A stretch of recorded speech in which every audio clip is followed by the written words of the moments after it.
under the bright lights. I want to be on the Broadway stage.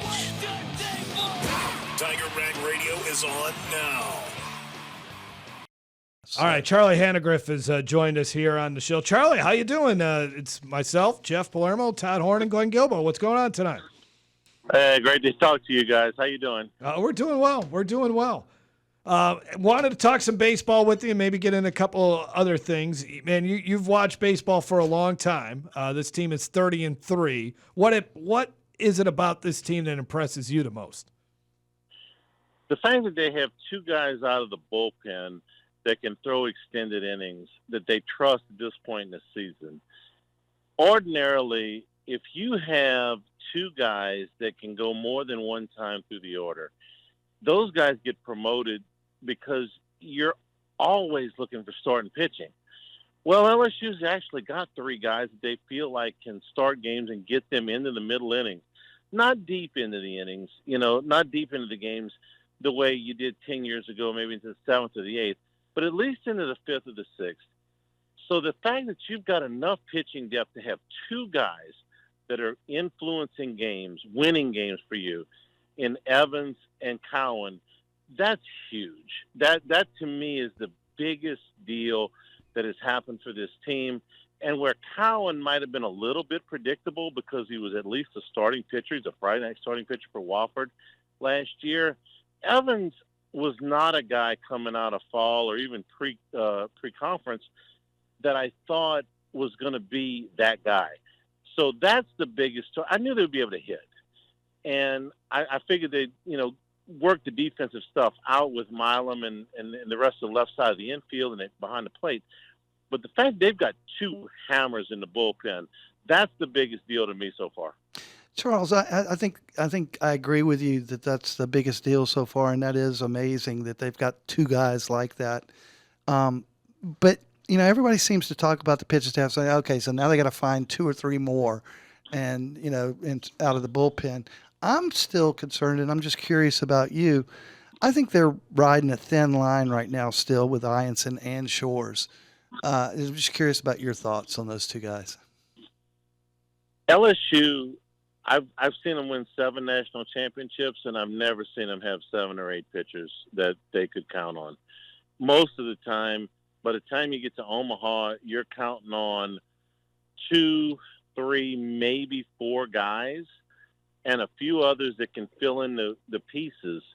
The fact that they've got 5 at the beginning of April, they're so far ahead of schedule. If anybody else develops out of that bullpen, and it might be Jaden Newt, it might be William Schmidt, it might be somebody else, maybe Maverick Rizzi.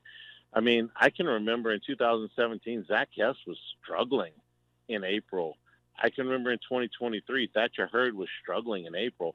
And those guys were as important as anybody to LSU's runs those years.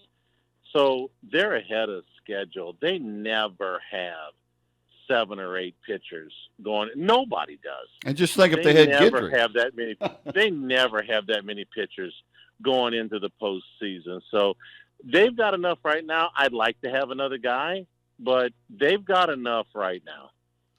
Yeah, that's a great point because I can think of several teams under Coach Maneri and Smoke and even Skip. Like if you had a guy like Kason Davis or Kason Evans and Zach Cowan, one of those guys would be starting on the weekend already, like you said. But they have the luxury where they got 2 decent starters after Cade, so they can pick and choose with Kason and Cowan and boy, here comes Gavin Guidry, maybe pitching this weekend. Probably won't be good again for a couple of weeks, and somebody else is going to develop like a Schmidt or a Rizzi. Charles, offensively they're strong 1 through 9. They've got a lot of balance. But we were talking to Joe Healy of D1 Baseball earlier, and he pointed out that he's a little bit concerned that they don't have the power, across the lineup that they've had. And we're talking about it, and we think they do. Maybe not as much as they've had in the past, but they still have a sort of an equilibrium of power spread throughout the lineup. What are your thoughts on that? I think he's right in that they don't have that Jared Jones maybe, but they don't have as much power as they usually do. I actually think it's a positive. I asked Jay Johnson about this before the season started. Every conference team except the two new ones, Oklahoma and Texas, they play in hitters' parks. And Alex Box is about as much of a hitter's park as you can have, and even more so now that they've consolidated the bullpens. When you get to Omaha, Charles Schwab Field is the biggest pitcher's park you've ever seen in your life. There's a massive amount of foul ground. There's a massive amount of room behind the plate. The wind blows in more often than it does not. So you are charged with the deal where you got to play in nothing but hitter's park to get to Omaha. And when you get there, you got to play in something completely different. It's a heck of a challenge for any SEC team.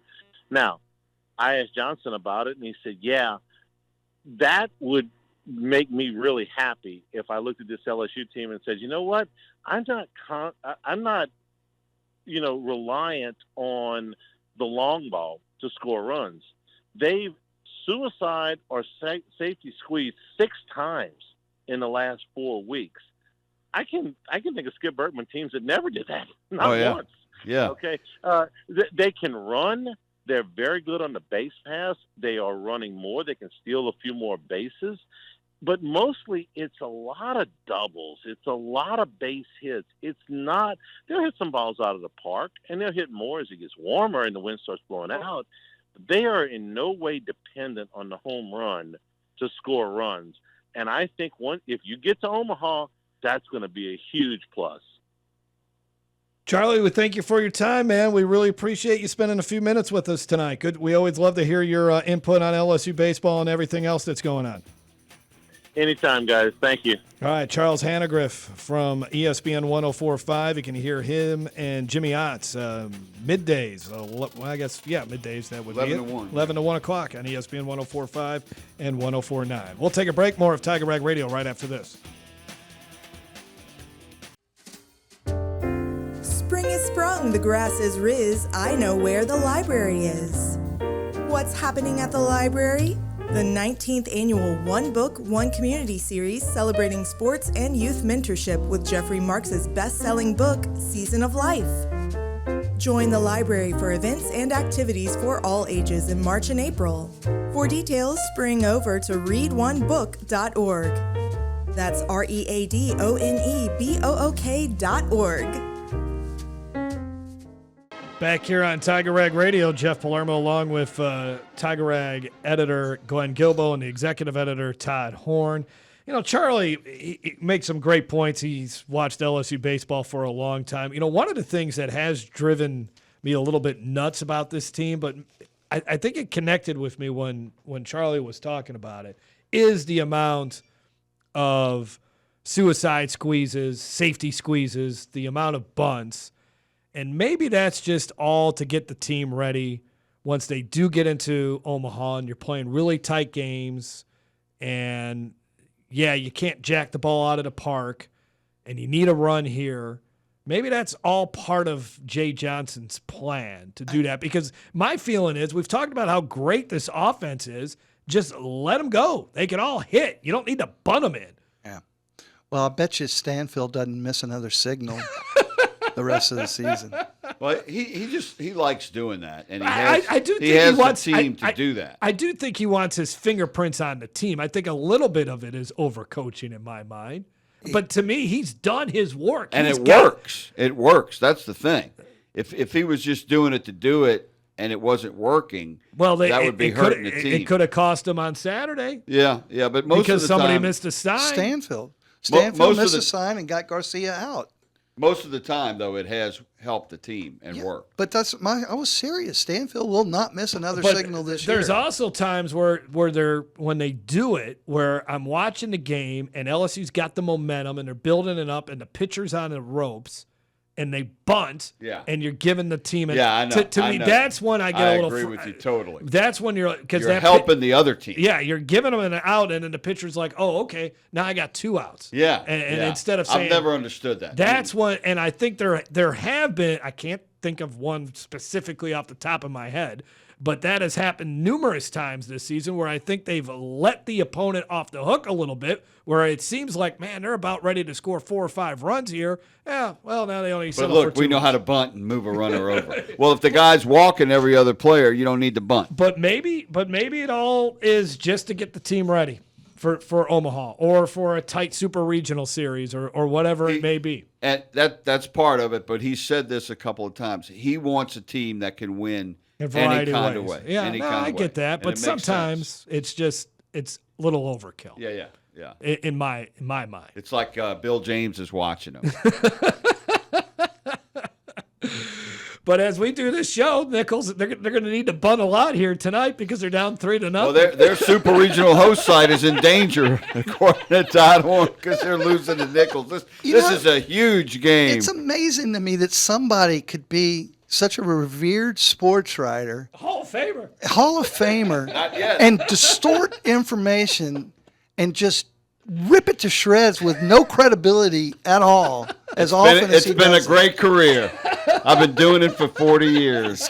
You're not the first victim. I'm not a victim. I'm definitely yes, you are. No, you're very upset. I'm not a victim because you're delusional.